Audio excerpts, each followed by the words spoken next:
زیادہ پابندیاں، فلاں غوث کو بھی مانو، فلاں کو ابدال مانو، فلاں کو کتب مانو، فلاں کو پیر مانو، فلاں کو خواجہ مانو، فلاں کو فلاں مانو، اتنے توق دنیا کے کسی غلام کے گلے میں نہیں ہو سکتے جتنے آج کے جو بریلوی ہے اس کے گلے میں ہے، اور وہ شرف انسانیت سے بھی گر چکا ہے۔ تو وہ کتا ہے، پہلے تو اپنے مرشد کا کتا ہے، پھر اس کے بعد اس کے مرشد کا کتا ہے، پھر احمد رضا بریلوی کا کتا ہے، پھر جناب وہ شیخ عبد القادر جیلانی کا کتا ہے، پھر وہ حضرت معاویہ کا کتا ہے، تو اس طرح پھر اس کے بعد وہ مدینے کا کتا ہے۔ تو انسان رہا ہی نہیں۔ بریلوی انسان جو ہے وہ اپنے آپ کو انسان کہلانا شروع کر دیں تو لوگ جو ہے وہ ذہنی طور پر۔ ناظرین اکرام السلام علیکم ورحمۃ اللہ وبرکاتہ۔ بہت سارے ناظرین اکثر یہ سوال کرتے ہیں کہ آپ نے بریلویت کیوں چھوڑی، تو آج تھوڑی تفصیل کے ساتھ اس کا جواب عرض خدمت ہے کہ بریلویت چھوڑنے کی 3-4 جو ہیں وہ بڑی وجوہات ہیں میری۔ سب سے پہلی وجہ یہ ہے کہ بریلوی مسلک کے اندر وہ آزادی جو قرآن نے اور اللہ رب العزت نے انسان کو دے رکھی ہے اور اللہ کے رسول صلی اللہ علیہ وآلہ وسلم نے دی ہے، وہ آزادی انہوں نے چھین لی ہے۔ اس کی مثال یہ ہے کہ میں ایک ادنا طالب علم ہوں قرآن پاک کا اور حدیث رسول صلی اللہ علیہ وسلم کا، مگر جب آپ کوئی حدیث پڑھتے ہیں تو پیچھے سے کہا جاتا ہے کہ یہ حدیث تو ٹھیک ہے مگر اس کی تعویل یوں کی جائے گی جو بالکل اس حدیث کے آپ کہہ لیں کہ بالکل ہی الٹ ہوتی ہے، مگر یہ مجبور کیا جاتا ہے کہ فلاں جو شیخ ہیں، فلاں مجدد صاحب نے، فلاں حضرت نے اس حدیث کی تعبیر یوں کی ہے، اس کی تشریح یوں کی ہے، اس کی تعویل یوں کی ہے، تو لہذا آپ اس کی اسی تعویل کو مانیں، ورنہ آپ فارغ ہیں بریلویوں سے۔ تو یہ پابندی ہے جو کہ سراسر ہی کہہ لیں کہ اسلام سے نکل جانے والی بات ہے کہ آپ قرآن کریم سے ایک واضح حکم کو سمجھیں یا حدیث رسول صلی اللہ علیہ وسلم سے ایک حدیث کو آپ جو سمجھیں اور اس کا جو صحیح مفہوم ہو اس کے آپ بالکل الٹا مفہوم جو ہے وہ آپ کو بتایا جائے یا آپ کو ماننے پر مجبور کیا جائے۔ تو ایک تو اس کی جو بڑی وجہ ہے وہ یہ تھی۔ دوسری وجہ یہ ہے کہ اب بریلویوں کے اندر جو ہے وہ آپ کہہ لیں کہ انسان نہیں رہے کوئی بھی، زیادہ تر جو ہے وہ جانوروں والا ماحول ہے۔ مثلا پہل یہ ہوتا تھا کہ سگے مدینہ ہے، یعنی کہ مدینہ شریف کے کتے ہیں، پھر یہ جو ہے یہ بات غوث العظم تک، یعنی جنہیں شیخ عبد القادر جیلانی کو یہ غوث العظم کہتے ہیں، ان کے کتے ہونے تک پہنچی،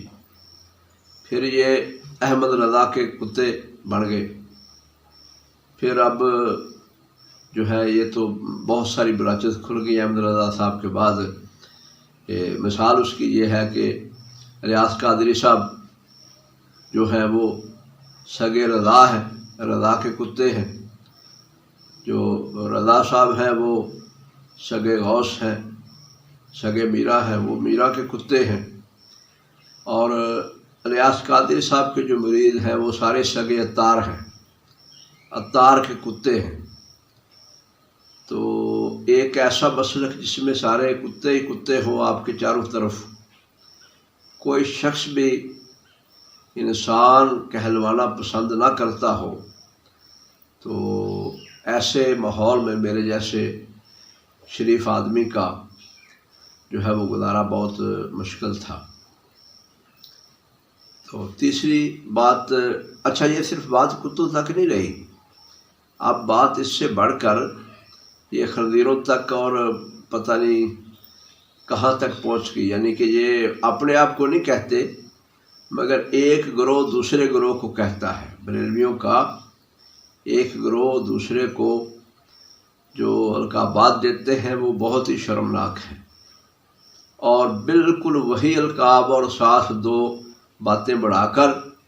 جواباً دوسرا گروہ ان کو یہی کہتا ہے۔ تو یعنی آپ سمجھ لیں کہ جوتوں میں دال وہاں پر بیٹھ رہی ہے۔ اور تیسری بات جو ہے وہ یہ ہے کہ جو دعویٰ کیا جاتا تھا کہ یہ مسلک جو ہے یہ محبت رسول صلی اللہ علیہ وسلم پر قائم ہے اور ناموس رسالت کا یہ دفاع کرتا ہے، اب ناموس رسالت کا نام رہ گیا ہے مگر اب ناموس رسالت کا کوئی معاملہ نہیں ہے۔ بریلویت کے اندر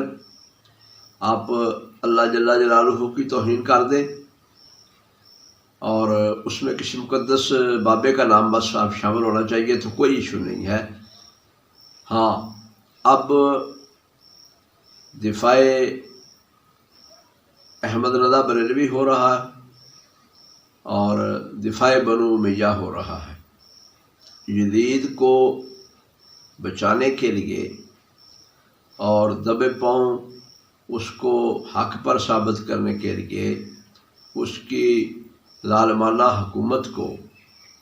خلافت کا درجہ دینے کے لیے درپردہ کوششیں ہوتی ہیں، اور سارا زور جو ہے وہ بنو امیہ کے دفاع پر ہے۔ تو یہ چیز بھی میرے لیے بڑی ناگوار تھی کہ حدیث رسول صلی اللہ علیہ وسلم کچھ اور کہہ رہی ہے، اور جو فضائل اہل بیت کے وارد ہوئے ہیں احادیث رسول میں اور جناب حضرت علی کی شان میں، ان کے صاحبزادوں کی شان میں، وہ فضائل اور ان سے بڑھ کر فضائل گھڑے جا رہے ہیں حضرت معاویہ کے لیے، اور ان کے بیٹے کو جنتی گروہوں میں تلاش کیا جاتا ہے۔ تو یہ بڑی وجہ ہے کہ توحید کا عقیدے میں اتنا بگاڑ آ گیا ہے کہ آپ اب کسی کو بھی مشکل کشا، پہلے تو چند ایک مشکل کشا تھے جیسے حضرت علی ہو گئے، شیخ عبد القادر جیلانی ہو گئے، احمد رضا خان ہو گئے، اب چھوٹے الیاس قادری جتنے اور اس سے بھی بونے لوگ جو ہیں وہ بھی اب مشکل کشا بن گئے ہیں، اور ان کو مشکل کشا بھی کہا جانے لگا ہے، حاجت روا بھی کہا جانے لگا ہے، ان سے منتیں مرادیں بھی مانگی جانے لگی ہیں۔ تو جہالت کا دور دورہ ہے، آپ کہہ لیں کہ جہالت بال کھول کر ناچ رہی ہے، اور ایک طوفان بدتمیزی ہے جہاں پر نہ تو عقیدہ توحید کا کوئی پاس ہے، نہ عقیدہ رسالت کا کوئی پاس ہے۔ عقیدہ آخرت جو ہے وہ تو بریلویت کے اندر اس کی شکل ہی مسخ کر دی ہے، یعنی قرآن پاک کے ساتھ اگر آپ بریلویت کے عقائد کو آپ میچ کریں تو یہ بالکل دور دور تک ان عقائد کا قرآن و سنت میں نام و نشان نہیں ملتا۔ مثلا یہ کہ شیخ عبد القادر جیلانی جو ہے وہ اللہ سے جبراً بخشوا لیں گے، اور باقی پیروں کے بارے میں بھی یہی ہے، ہر بندہ یہ سمجھتا ہے کہ میرے پیر صاحب جو ہے وہ مجھے بخشوا لیں گے قیامت کے روز، اور جبراً جو ہے وہ اللہ سے شفاعت کروا لی جائے گی۔ تو آخرت کا عقیدہ جو ہے ان کا، جو کہ احادیث صحیحہ میں رسول اللہ صلی اللہ علیہ وسلم کی زبان اطہر سے جو باتیں ہیں بالکل ان کے الٹ ان کے عقائد ہیں۔ تو ایسے ماحول کے اندر میرے سوا کوئی چارہ نہیں تھا کہ میں 4 حرف بھیج کے اپنے اللہ رب العزت کی بندگی اختیار کروں اور جناب رسالت معاب صلی اللہ علیہ وسلم کی اطاعت کروں۔ تو بجائے اس کے کہ ہر ایک کے در کا کتا بنا جائے اور مقام شرف انسانیت سے بھی گرا جائے اور پھر ہر کتے بلے کو مشکل کشا بھی کہا جائے اور ہر مردے کو پکارا بھی جائے اور ان کی تعریف و توصیف بھی کی جائے، اللہ کو چھوڑ کر، اللہ کے رسول صلی اللہ علیہ وسلم کو چھوڑ کر، اہل بیت کرام کو چھوڑ کر، گلی محلے کے پیروں کی اور اپنے وضع کردہ ہوا جو ان کے قوانین ہیں جو کہ رسول اللہ صلی اللہ علیہ وسلم کی تعلیمات سے ٹکراتے ہیں، ان کی پیروی کرنا، اس سے بہتر یہ تھا کہ اس مسلک کو 4 حرف یعنی لام، عین، نون اور تا یہ بھیج کر اللہ رب العزت کی غلامی میں، رسول اللہ صلی اللہ علیہ وسلم کی غلامی میں آیا جائے۔ تو یہ میں نے اس لیے فیصلہ کیا۔ باقی جو عوام اہل سنت ہیں، جو باشعور طبقہ ہے، خصوصاً نوجوان ہے آج کے، ان کے اندر بھی کافی بے چینی ہے اور لوگ جو بات کو سمجھنے لگ پڑے ہیں وہ یقیناً اس بات سے تنگ ہے کہ اتنی زیادہ پابندیاں، فلاں غوث کو بھی مانو، فلاں کو ابدال مانو، فلاں کو کتب مانو، فلاں کو پیر مانو، فلاں کو خواجہ مانو، فلاں کو فلاں مانو، اتنے توق دنیا کے کسی غلام کے گلے میں نہیں ہو سکتے جتنے آج کے جو بریلوی ہے اس کے گلے میں ہے، اور وہ شرف انسانیت سے بھی گر چکا ہے۔ تو وہ کتا ہے، پہلے تو اپنے مرشد کا کتا ہے، پھر اس کے بعد اس کے مرشد کا کتا ہے، پھر احمد رضا بریلوی کا کتا ہے، پھر جناب وہ شیخ عبد القادر جیلانی کا کتا ہے، پھر وہ حضرت معاویہ کا کتا ہے، تو اس طرح پھر اس کے بعد وہ مدینے کا کتا ہے۔ تو انسان رہا ہی نہیں۔ بریلوی انسان جو ہے وہ اپنے آپ کو انسان کہلانا شروع کر دیں تو لوگ جو ہے وہ ذہنی طور پر مطمئن ہوں، ورنہ اور بھی بہت سارے لوگ ایسے جو ہیں جن کے نصیب میں اللہ رب العزت نے ہدایت لکھی ہے وہ چھوڑ رہے ہیں، تیزی سے متنفر ہو رہے ہیں لوگ۔